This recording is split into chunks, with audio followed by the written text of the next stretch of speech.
नमस्कार साथियों, daily current affair show में आप सभी का बहुत बहुत स्वागत है। आज 31 अगस्त 2025 का करंट अफेयर और उसका स्टैटिक जीके इस वीडियो क्लास में हम लोग पढ़ा जाएगा। साथियों 6-7 सितंबर 2025 को यानी एक सप्ताह बाद जो आपका एग्जाम होगा पेट परीक्षा के दृष्टिगत टॉपिक वाइज करंट अफेयर अपने चैनल पर हमने अपलोड करना शुरू किया है, जिसमें 3 टॉपिक अपलोड हो गया है।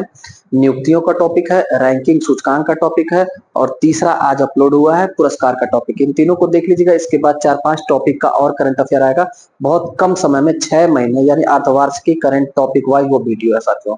उसको जरूर देख करके आप परीक्षा में जाइएगा, निश्चित तौर पे हर टॉपिक से एक प्रश्न आपको मिलेगा। आइए आज का करंट अफेयर शुरू करते हैं। पहला करंट अफेयर पूछा गया है, परमाणु परीक्षण निषेध अंतरराष्ट्रीय दिवस प्रत्येक वर्ष कब मनाया जाता है?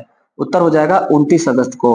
29 अगस्त को हर साल दुनिया भर में परमाणु परीक्षण निषेध अंतरराष्ट्रीय दिवस मनाया जाता है। परमाणु जो हथियार होता है साथियों, उसकी टेस्टिंग पर रोक लगाने के लिए दुनिया भर के देशों से अपील करने के लिए, जागरूकता के लिए यह दिवस मनाया जाता है। उत्तर होगा इसका 29 अगस्त। 16 जुलाई 1945 को अमेरिका ने पहला परमाणु परीक्षण कर दिया। दुनिया में पहला परमाणु परीक्षण कब हुआ था? 16 जुलाई 1945 को। किसने किया? अमेरिका ने किया। और अमेरिका ने जापान के हिरोशिमा पर 6 अगस्त 1945 को परमाणु से हमला किया। नागासाकी पर 9 अगस्त 1945 को परमाणु से हमला किया।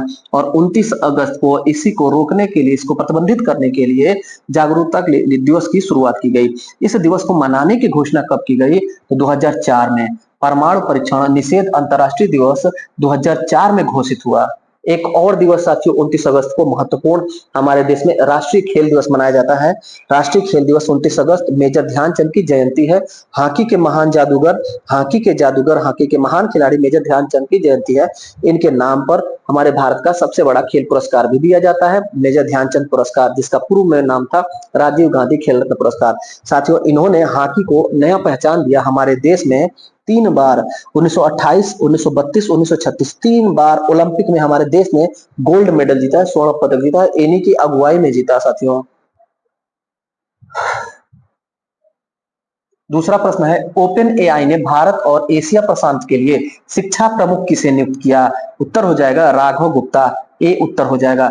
ओपन एआई कंपनी है, इसने भारत और एशिया प्रशांत के लिए शिक्षा प्रमुख के रूप में राघव गुप्ता को नियुक्त किया। और ऑप्शन को देखिएगा, सतीश गोलचा जी अभी हाल ही में दिल्ली पुलिस के कमिश्नर आयुक्त बनाए गए, दिल्ली पुलिस कमिश्नर बनाए गए सतीश गोलचा। एस कृष्णन साहब जम्मू कश्मीर बैंक के चेयरमैन बनाए गए, जम्मू कश्मीर बैंक के चेयरमैन एस कृष्णन। तीसरा प्रश्न है, मिल मेडिकोन 2025 का उद्घाटन नई दिल्ली मानेकशॉ सेंटर में किसके द्वारा किया गया?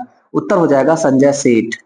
हमारे देश के रक्षा राज्य मंत्री हैं साथियों संजय सेठ। इन्होंने नई दिल्ली में मानेकशॉ सेंटर में मिल मेडिकोन का उद्घाटन किया जो 2025 का है।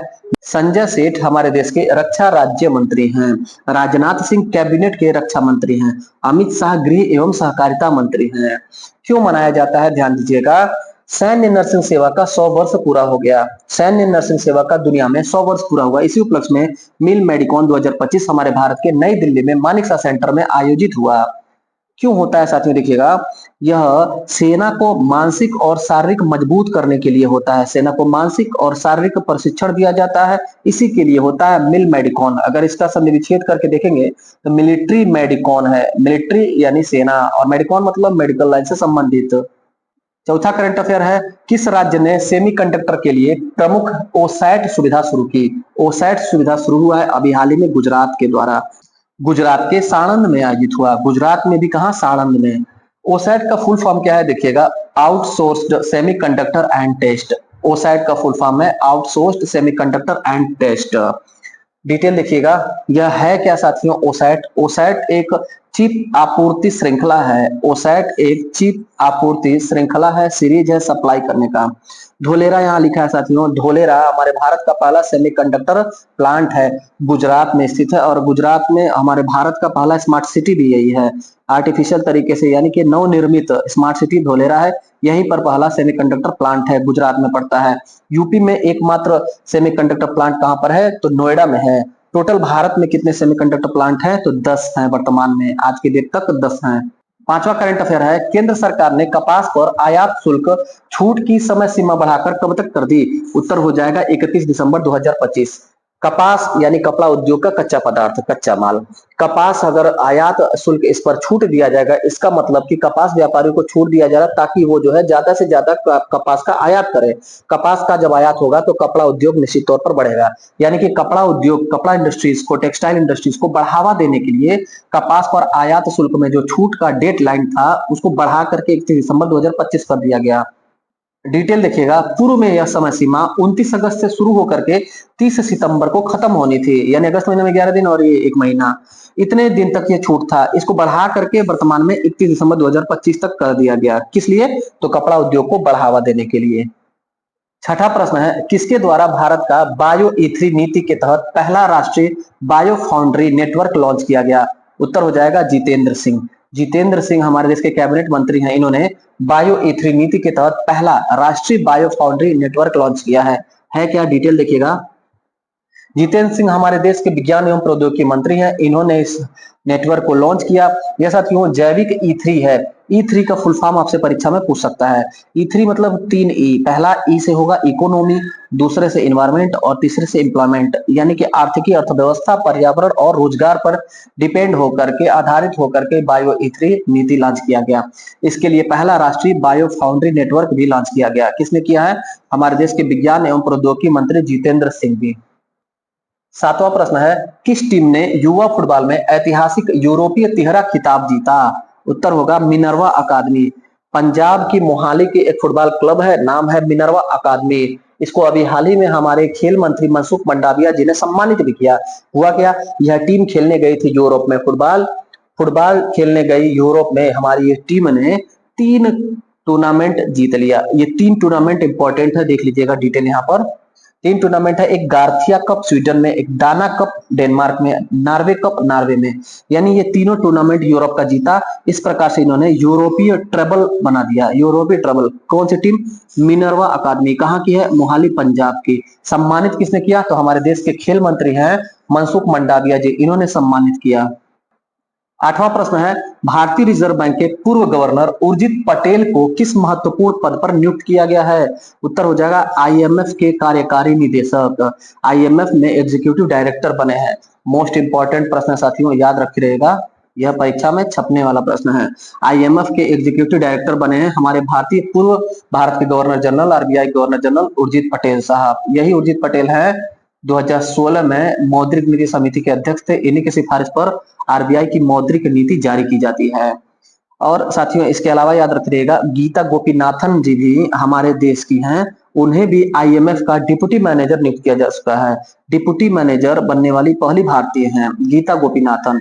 और ये साथियों ये बने हैं एग्जीक्यूटिव डायरेक्टर, आईएमएफ के एग्जीक्यूटिव डायरेक्टर बने हैं उर्जित पटेल। आईएमएफ का थोड़ा डिटेल याद रखिएगा। आईएमएफ की घोषणा ब्रेटन वुड्स सम्मेलन 1944 में होती है और 1945 में आईएमएफ की स्थापना हो जाती है। इंटरनेशनल मॉनेटरी फंड, अंतरराष्ट्रीय मुद्रा कोष, जिसका हेडक्वार्टर है वाशिंगटन डीसी। वर्तमान में उसके प्रमुख क्रिस्टालिना जॉर्जिवा है। 9वां प्रश्न है, भारत ने कनाडा में अपना नया उच्चायुक्त किसे नियुक्त किया है? उत्तर हो जाएगा दिनेश के पटनायक। दिनेश के पटनायक जी कनाडा में हाई कमिश्नर बने हैं हमारे भारत के। हाई कमिश्नर साथियों जो कॉमनवेल्थ सदस्य होते हैं वहां पर राजदूत को उच्चायुक्त या हाई कमिश्नर कहा जाता है। बाकी जो देश होते हैं वहां पर उच्चायुक्त को राजदूत कहा जाता है। तो कनाडा जो है वो कॉमनवेल्थ सदस्य, इसलिए वहां के राजदूत को उच्चायुक्त कहा जाता है। भारत ने कनाडा में अपना उच्चायुक्त नियुक्त किया है दिनेश के पटनायक साहब को। कनाडा का स्टेटस जीके देखिएगा। कनाडा की राजधानी है ओटावा, कनाडा की मुद्रा है डॉलर, और कनाडा में अभी हाल ही में प्रधानमंत्री नए नियुक्त हुए हैं मार्क कार्नी। मार्क कार्नी जो है जस्टिन ट्रूडो के बाद प्रधानमंत्री बने हैं। मार्क कार्नी कनाडा के प्रधानमंत्री। 10वां प्रश्न है, किस समुदाय के सहयोग के लिए उम्मीद पोर्टल की शुरुआत की गई? उम्मीद पोर्टल अल्पसंख्यकों के लिए शुरू हुआ साथियों। अल्पसंख्यक मंत्रालय, हमारे भारत सरकार के अल्पसंख्यक मंत्रालय जिसके वर्तमान में मंत्री हैं किरण रिजिजू। अल्पसंख्यक मंत्री किरण रिजिजू ने अल्पसंख्यक मंत्रालय ने अल्पसंख्यकों के लिए उम्मीद पोर्टल की शुरुआत की। विशेष करके यह साथियों अल्पसंख्यकों में विधवा, तलाकशुदा, महिला और अनाथ लोगों की सहायता करने के लिए है। 11वां प्रश्न है, किस राज्य सरकार ने यू स्पेशल बस सेवा की शुरुआत की? यू स्पेशल बस सेवा दिल्ली की बस सेवा है साथियों। इसे दिल्ली का लाइफलाइन भी कहा जाता है। यह बहुत पुराना है। वर्तमान में इसे पुनः से शुरू किया गया। कुछ सालों से यह बंद पड़ा था साथियों। यू स्पेशल बस सेवा दिल्ली विश्वविद्यालय में पढ़ने वाले छात्रों के लिए यह आवाजाही के लिए शुरू की गई सेवा थी। यू स्पेशल बस सेवा पुनः से इसको चालू कर दिया किसने? तो दिल्ली के मुख्यमंत्री हैं, दिल्ली की सीएम है रेखा गुप्ता जी, इन्होंने इसको शुरू कर दिया पुनः से। यू स्पेशल बस सेवा दिल्ली विश्वविद्यालय डीयू यूनिवर्सिटी में पढ़ने वाले छात्रों की आवाजाही के लिए। इसे दिल्ली का लाइफलाइन कहा जाता है, दिल्ली का नहीं, दिल्ली विश्वविद्यालय का लाइफलाइन कहा जाता है। याद रखिएगा इतना बात। देखिए एक बार, दिल्ली विश्वविद्यालय के छात्रों हेतु शुरू किया गया है, सीएम रेखा गुप्ता ने इसका उद्घाटन किया। 12वां और अंतिम प्रश्न है, कृषि और पशुधन विकास में सहयोग के लिए भारत ने किस देश से समझौता किया है? मोस्ट इंपॉर्टेंट समझौता अगर किसी विशेष फील्ड में होता है तो हमारी परीक्षा में रहता है। भूटान देश से हमारे भारत ने एक समझौता किया है, एमओयू पर हस्ताक्षर किया है, एग्रीकल्चर और एनिमल हस्बेंड्री के क्षेत्र में कृषि और पशुधन के विकास के लिए भूटान से किया है। भूटान का स्टेटिक जीके पूछ सकता है परीक्षाओं में। भूटान के प्रधानमंत्री वर्तमान में शेरिंग टोब्गे हैं, शेरिंग टोब्गे भूटान के प्रधानमंत्री। और भूटान साथियों राजतंत्र देश है, तो वहां के राजा है जिग्मे खेसर नामग्याल वांगचुक। भूटान के राजा हैं जिग्मे खेसर नामग्याल वांगचुक। और भूटान की राजधानी है थिम्पू। और भूटान की मुद्रा है गुल्ट्रम, भूटान की मुद्रा है गुल्ट्रम। साथियों ये था आज का 12 महत्वपूर्ण करंट अफेयर। कैसा लगा आज का क्लास? फीडबैक जरूर दीजिएगा। जो साथी नए हैं, पहली बार चैनल पर विजिट कर रहे हैं, उन सब का हृदय की गहराइयों से स्वागत है। आप अपने चैनल पर जुड़ जाइए, जीएस हिंदी करंट अफेयर का पढ़ाई अपने चैनल प्लेलिस्ट से करिए। बाकी मिलते हैं अगले क्लास में, तब तक के लिए धन्यवाद।